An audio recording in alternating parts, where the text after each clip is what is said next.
How many of y'all have kids? I'm just curious. Here's what I need you to do. When I tell you this story, think about your kids. Think about your child coming home from a night out with their friends, laying down, going to sleep, feeling somebody come in the room and wake them and drag her out of bed, naked, forced on her knees, with her hands over her head, begging for her life, begging for her hero, her father, me, that couldn't be there. She was 5'3". She weighed 115 pounds. Bang!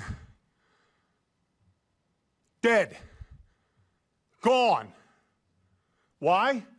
Because Alexander Devontae Dickey, who was arrested 39 goddamn times, 25 felonies, was on the street. How about that? How good are we doing for our family? How good are you doing for your kids?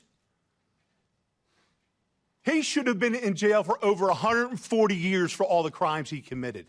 You know how much time he spent in prison? A little over 600 days in 10 years. He's only 30 years old. He was committing 2.65 crimes a year since he was 15 years old, but nobody could figure out that he couldn't be rehabilitated.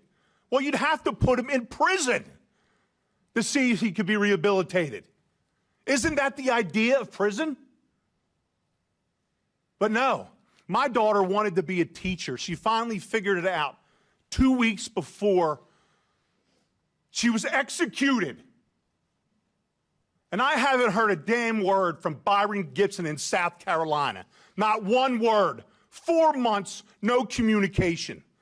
His biggest concern was that he was pissed off about my interview and how I made him look on the Fox News channel with Trey Gowdy.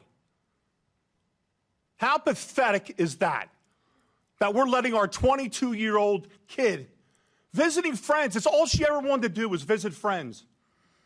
And she literally was executed while on her knees begging for her life. Her name's Logan Federico, not Iryna. And you will not forget her. I promise you. You will be sick and tired of my face and my voice until this gets fixed. I will fight until my last breath for my daughter. You need to fight for the rest of our children, the rest of the innocents, and stop protecting the people that keep taking them from us. Please. You have the power. We put you in the power to do what you have to do.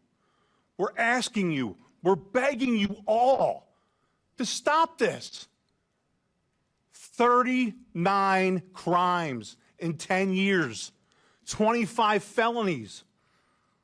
Can anybody here explain to me, well, how possibly he could be on the street? Possibly be on the street. How is it possible? I could sit down in a room and I could explain the whole process of how it failed, how South Carolina failed, Logan, okay? How lack of communication. What y'all did, you woke up a beast and you pissed off the wrong daddy. Because I'm going to put it out there, and I'm not going to be quiet until somebody helps. Logan deserves to be heard. Everyone on this panel deserves to be heard. And we will. Trust me. My daughter laid on the floor for 7 hours before somebody in that house recognized that something was wrong.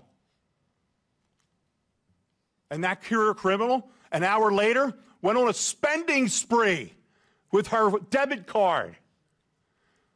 When they saw his face on a video, they didn't have to do a check.